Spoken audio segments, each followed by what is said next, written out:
परम पूज्य गुरुदेव की सूक्ष्म उपस्थिति को प्रणाम करता हूँ। मंच पर आसीन परम वंदनीय माता जी को चरणों में अपना प्रणाम अर्पण करता हूँ। इस सत्संग के एकल आचार्य परम पूज्य निजू भैया के चरणों में अपना सादर प्रणाम अर्पण करता हूँ।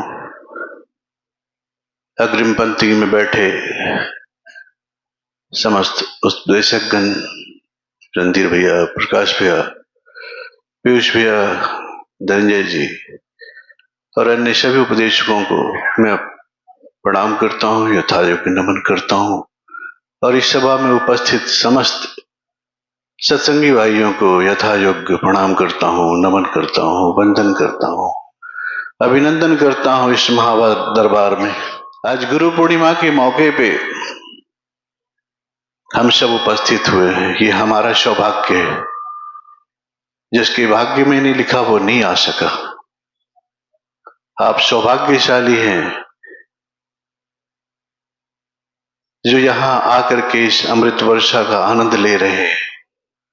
पिछले 2 बैठकों में रणधीर भैया, पीयूष भैया, धनंजय जी, प्रकाश भैया सबने गुरु की चर्चा की।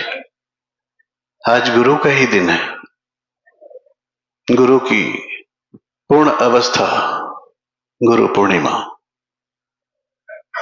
कितना झोली खाली करके लाए हैं आप लोग, कितना भर के ले जाएंगे ये आपको जाने के बाद पता चलेगा।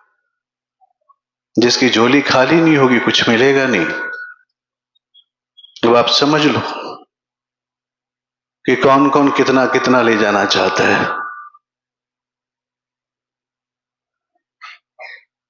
कहते हैं जिसके जीवन में गुरु नहीं तो उसका जीवन भी अभी शुरू नहीं। जिसमें गुरु की मस्ती है, जिसके पास गुरु है उसी की मस्ती है, बाकी सब जिंदा जबरदस्ती है। कितने लोग मस्ती में जिंदा है और कितने लोग जबरदस्ती जिंदा है, आकलन कर ले अपना, सोच ले आराम से। ये जिंदगी मिलेगी ना दोबारा। एक बार निकल गए तो फिर कोई ला करके वापस नहीं देने वाला। गुरु चर्चा हो रही है, अमृत वर्षा हो रही है। 2 दोहे बहुत सुने जाते हैं, हर सत्संग में, हर घरों में बोले जाते हैं। गुरुर् ब्रह्मा गुरुर्विष्णु गुरुर्देवो महेश्वर, गुरु साक्षात परम ब्रह्म तस्मै श्री गुरुवे नमः। गुरु को इन तीनों देवों से ऊपर रखा गया है। क्यों? ब्रह्मा का क्या काम है? सृजन करना, संसार का सृजन करना, आपका सृजन करना ब्रह्मा देवी का काम है। विष्णु देव आपका पोषण करना, आपके विषाणुओं को अलग करके आपका पोषण करना विष्णु का काम है। और आपको इस संकटों को हर करके, आपके समस्त विकारों को हर करके आपको सुरक्षित करना शंकर का काम है। तो गुरु सृजन भी करते हैं, पोषण भी करते हैं, और जब तुम्हारे ऊपर संकट आती है तो उसका हरण भी करते हैं। तो ब्रह्मा भी है, विष्णु भी है और महेश भी है, इसीलिए वो सबसे ऊपर है।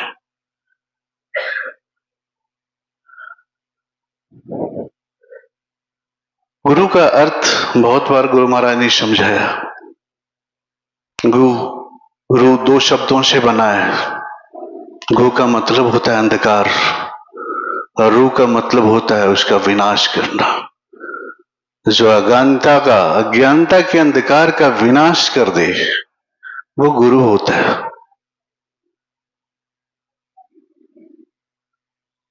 हमेशा हम सुनते हैं कि हमारे जीवन में आने का लक्ष्य क्या है? तो एक समर्थ गुरु की खोज। ऐसा संभव है क्या कि हम एक समर्थ गुरु की खोज कर सकते हैं? अगर हमने एक समर्थ गुरु की खोज कर ली तो हम तो गुरु से ऊपर हो गए। हम गुरु को नहीं ढूंढते, गुरु हमें ढूंढते हैं। हमें तो अपने अंदर सिर्फ योग्यता पैदा करनी है, हम उनके योग्य हैं कि नहीं। हमने अपने अंदर योग्यता पैदा नहीं करी और सोचे कि गुरु का शिष्य बन जाए, संभव नहीं है।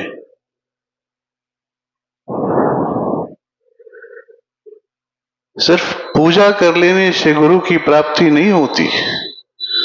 पूजा के साथ साथ जो गुरु प्रधान ने विधियां दी है, उसके साथ साथ आपका प्रेम भाव और सबसे बड़ी समर्पण। जब तक आप गुरु के आगे समर्पित नहीं होते तब तक आपको शिष्यत्व की प्राप्ति नहीं होती, और जब तक आपको शिष्यत्व की प्राप्ति नहीं होगी गुरु का दर्शन नहीं हो सकता।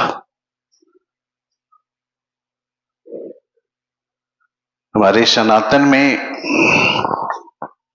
गुरु की कई वो चीज बताई गई है। पहला गुरु माँ बाप। माँ बाप मेरे पहले गुरु हैं। सबसे पहले गुरु माँ होती है। जिस दिन हमारा सृजन होता है माँ के कोख में, जिस दिन उस बच्चे का एहसास होता है, वो पहली गुरु होती है माँ। जिस दिन उस एहसास को उसके पिता को बताया जाता है वो दूसरे गुरु होते हैं।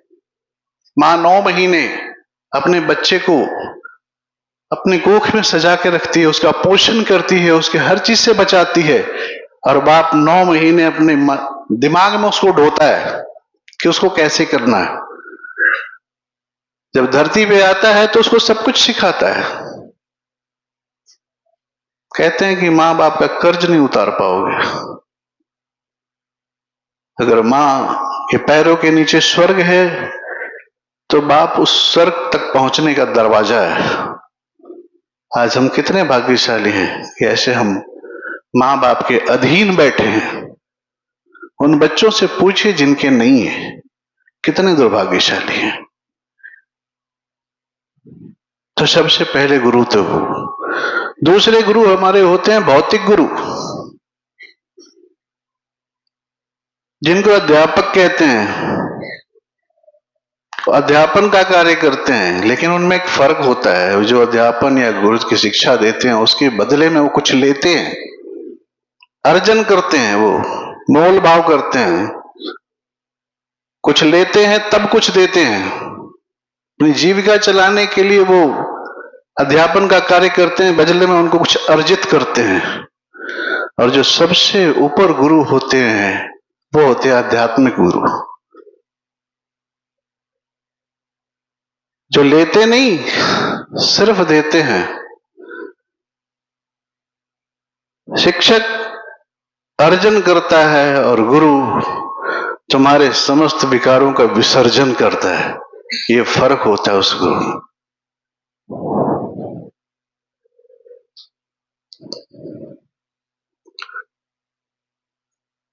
तो हमारी सनातन में 3 लोगों को प्रणाम करने की वो दी गई है कि पहले माँ बाप को प्रणाम करो,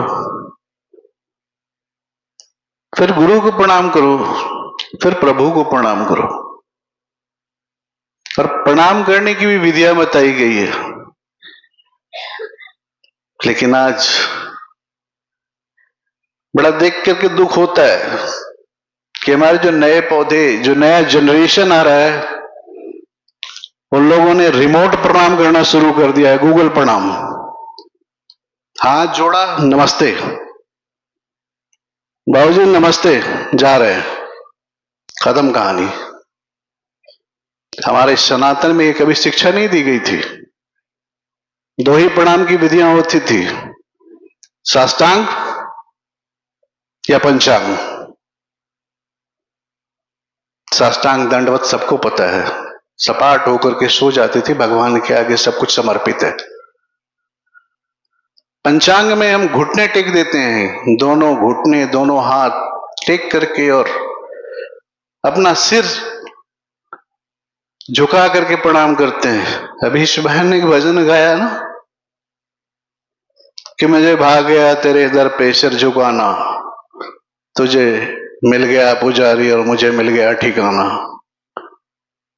वो ठिकाना तभी मिलेगा जब आप शीश दान करोगे। सर दान करना है, सिर दान करने का मतलब ये नहीं कि मुंडी काट के चढ़ा दो। रख दो अपना सिर भगवान के आगे, गुरु महाराज के आगे। तुम्हारे अहंकार को रौंद के पार हो जाएंगे। जिस दिन वो रौंद दिए समझो तुम्हारा कल्याण हो गया। बस यही करना है, समर्पित कर दो अपने अहंकार की भूमि पे हट करके वो सारा उनके चरणों में समर्पित कर दो कि प्रभु रख दिया हमने, पार हो जाइए रौंद करके, हमें उन विकारों से मुक्त कर दीजिए। जिस दिन ये चीज हमने प्राप्त कर लिया समझ लेना कि हमारा गुरु पूर्णिमा में आना वो सफल हो गया। बहुत सारे ऐसे भक्त हुए, बहुत सारे इतिहास में ऐसी कहानियां हुई गुरु और शिष्य की। एक भक्त हुए, भक्त छत्रपति शिवाजी, सबने नाम सुना होगा। गुरु रामदास उनके गुरु होते थे। जब शिवाजी दक्षिण की तरफ बढ़े अपने साम्राज्य का देखरेख करने के लिए, तो एक बार गुरु रामदास उनके साथ थे। थोड़ी दूर आगे चले तो देखा कि एक नदी में बहुत विकट बाढ़ आई हुई है। रामदास बोले कि शिवाजी तुम रुको, मैं नदी पार करता हूं, जब पार हो जाऊंगा तब तुझे मैं रास्ता बताऊंगा, तुम उस रास्ते से उधर आना। शिवाजी बोले नहीं, नदी पहले मैं पार करूंगा, आप बाद में पार करेंगे। रामदास बोले शिवा मैं तेरा गुरु हूं।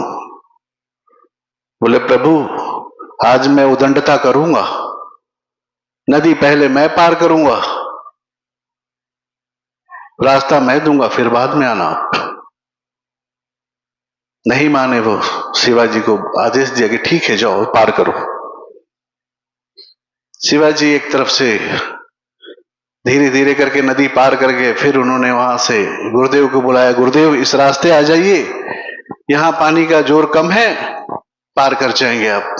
नदी पार करके रामदास ने रोका, शिवा एक बात बताओ, तुमने हमारी आदेश का अवहेलना क्यों किया? और जो शिवाजी का जवाब था वो सुनने लायक था। बोले प्रभु एक शिवा एक रामदास, एक रामदास ऐसे 36 शिवाजी को पैदा कर सकते हैं, लेकिन 36 शिवाजी मिलकर के एक रामदास को पैदा नहीं कर सकते हम। इसीलिए जो संकट था अपने सिर पे लिया मैंने, मैं अपने गुरु को संकट में नहीं डाल सकता। वो समर्पण था उनका। ऐसे हमें समर्पित होना पड़ेगा, ऐसे अपना अहंकार गुरु के चरणों में। रामदास को अच्छी तरह पता था कि इसको कुछ नहीं होगा, क्योंकि गुरु के आवरण में थे। तो इस तरीके का समर्पण हमें भी करना पड़ेगा अगर हम कुछ चाहते हैं तो। दूसरी चीज जो हम हमेशा दोहराते हैं, गुरु गोविंद दो मिले काके लागू पाए बलिहारी, गुरु आपने जो गोविंद दियो मिला है। एक छोटी सी कथा सुनाऊंगा। एक राजा थे, उनकी पुत्री थी वैराग्यवती।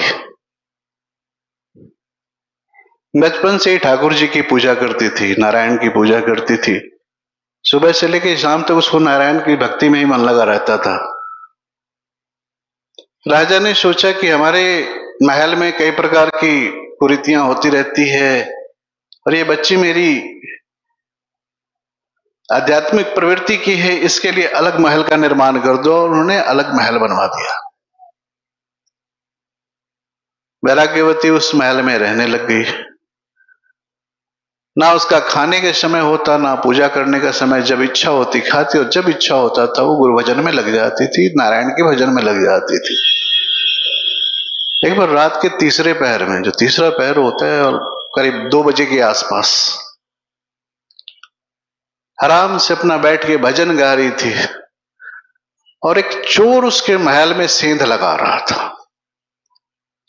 जब उसने सुना उसको, तो उसको लगा कि इसको तो गुरु की आवश्यकता है। अगले दिन वो साधु बन गया। साधु था नहीं, साधु बन गया। साधु बन के दरवाजे पे आके खड़ा हो गया कि पुत्री मुझे पानी पिला दो, जल पिला दो। वैराग्यवती ने सोचा कि हमारे दरवाजे पे कोई महात्मा आए हैं, इनको जल पिला देते हैं। पानी पिलाने के लिए जब चली तो उन्होंने पूछा कि तुम दीक्षित हो, किसी गुरु से दीक्षा ली है? तो बोला नहीं प्रभु, हमने तो दीक्षा नहीं ली है। तो बोला हम तुम्हारे हाथ से जल ग्रहण नहीं कर सकते। अब वैराग्यवती संशय में पड़ गई, क्या करूं, हमारे दरवाजे से साधु प्यासा चला जाएगा। उसने सोचा, बोली कि मैं दीक्षित तो हूं नहीं, आप ही दीक्षा दे दीजिए मुझे। तो बोले ठीक है। उन्होंने दीक्षा दे दिया। दीक्षा देने के लिए, दिया नहीं, देने के लिए उन्होंने शर्त रखी कि यहां नहीं होगा, वो तो जंगल में जाके देना पड़ेगा। बोले ठीक है, तो तुम एक काम करो, अपने जितने हीरे जवाहरात और जेवरात वगैरह है सब बांध लो और चलो जंगल में। चले गए लेके जंगल में।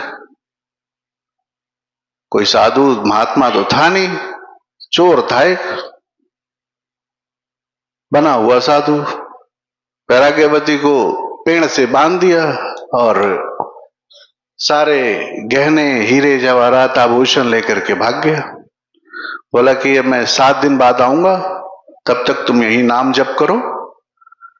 7 दिन के बाद जब तुम्हारा ये बंधन आकर के खोलूंगा, तब तुम्हें ये दीक्षा देने की प्रवृत्ति शुरू करूंगा। बोले ठीक है। वैराग्यवती बंधी, रात दिन बस एक ही चीज, नारायण को जप करना और बंधे रहना। 3 दिन में भगवान विष्णु का सिंहासन डोल गया। बोले भाई कौन है ये, इसकी सांस ही नहीं रुक रही है। 24/3 3 दिन हो गया भाई, देखो जाकर के नारद जी को इमीडिएटली डिस्पैच किए, जाइए ढूंढिए कौन है वो। आए, देखे तो एक युवती बंधी पड़ी है।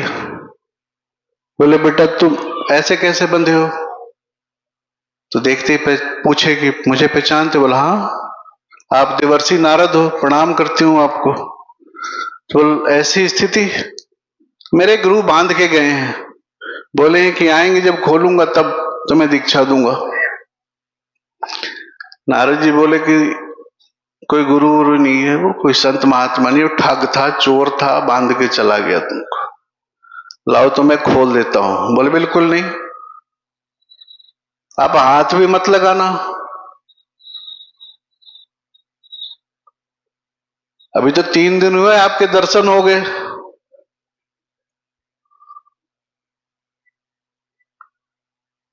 अब वो असमंजस में बोले देखो जंगल का मामला है और हमें भगवान विष्णु ने भेजा है। बोले किसी ने भी भेजा हो, ये मेरे गुरु का आदेश है, वही आके बंधन खोलेंगे,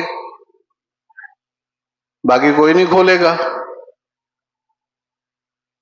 बहुत मनाए, नहीं मानी, चले गए विष्णु जी के पास। अगले दिन श्री हरि विष्णु चतुर्भुज रूप में साक्षात प्रकट हो गए। बोले बेटे मेरा दर्शन करने के लिए ही सब ये सब हथकंडे अपनाते हैं, मैं तो आ गया, अब मैं तुम्हारा बंधन खोल देता हूं, चलो। वो कोई संत महात्मा नहीं था, वो एक चोर था जो तुम्हें ठग करके चला गया है। तो वैराग्यवती ने उनको प्रणाम किया। बोले हो भाग्य जो आपके दर्शन हो गए, पर ये मेरा बंधन तो मेरा गुरु ही खोलेगा, मैं नहीं खुलवाता आपसे। बोला मेरे दर्शन करने के लिए लोग कई साल तक तपस्या करते, मैं तुम्हारे सामने खड़ा हूं और तुम कह रहे हो बंधन करो। बोल जी बिल्कुल ठीक, इसलिए मैं आपको प्रणाम कर रही हूं, पर बंधन तो मेरे गुरुजी ही खोलेंगे। अब विष्णु जी संशय में पड़ गए, नारद जी को बोले भाई अपनी रेडियोथेरेपी लगाओ, पता करो कहां है वो, ढूंढ के लाओ उसको, नहीं तो ये तो मेरा सिंहासन ही बैकुंठ से लाके जमीन पे रख देगी। नारद जी घूमना शुरू किए, पूछे प्रभु कहां मिलेगा? मिलेगा क्या, चोर है कहीं सेंध लगा रहा होगा, ढूंढो। ढूंढते ढूंढते देखा तो एक जगह सेंध लगा रहा था, नारद जी प्रकट हो गए, बोले नारायण नारायण। देख करके चोर की हालत खराब, कह रहे आप सचमुच में नारद हो? बोला हाँ बेटा नारद ही हूं मैं। अब चलो तुम जिसको बांध के आए हो उसको खोल के आओ।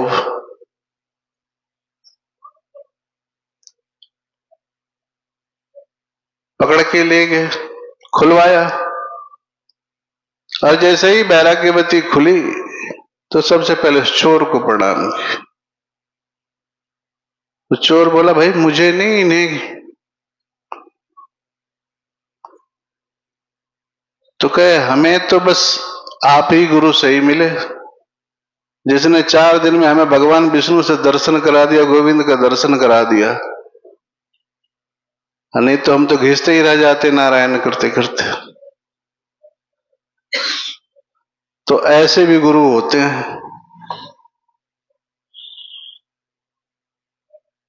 ऐसे गुरुओं के से भी बचना चाहिए, लेकिन क्या पता कब किस वेश में नारायण आपके सामने आके खड़े हो जाए। तो वहां तो गुरु भी मिले, गोविंद भी मिले, अब उस गुरु ने ही गोविंद को मिलवा दिया। तो ऐसी कहानियां होती हैं। आज भी कई बार ऐसा होता है कि छद्मवेश के गुरुओं से नारायण प्रकट हो जाते हैं, लेकिन आपको इतनी आसानी से नहीं मिलेंगे, आपको तो अपना समर्पण करना पड़ेगा, आपको वो धारण करना पड़ेगा, आपको शीश दान करनी पड़ेगी अगर कुछ चाहते हो तो। मैं इन्हीं वाक्यों से अपना इस संबोधन समाप्त करता हूं। ओम शांति, हरि ओम।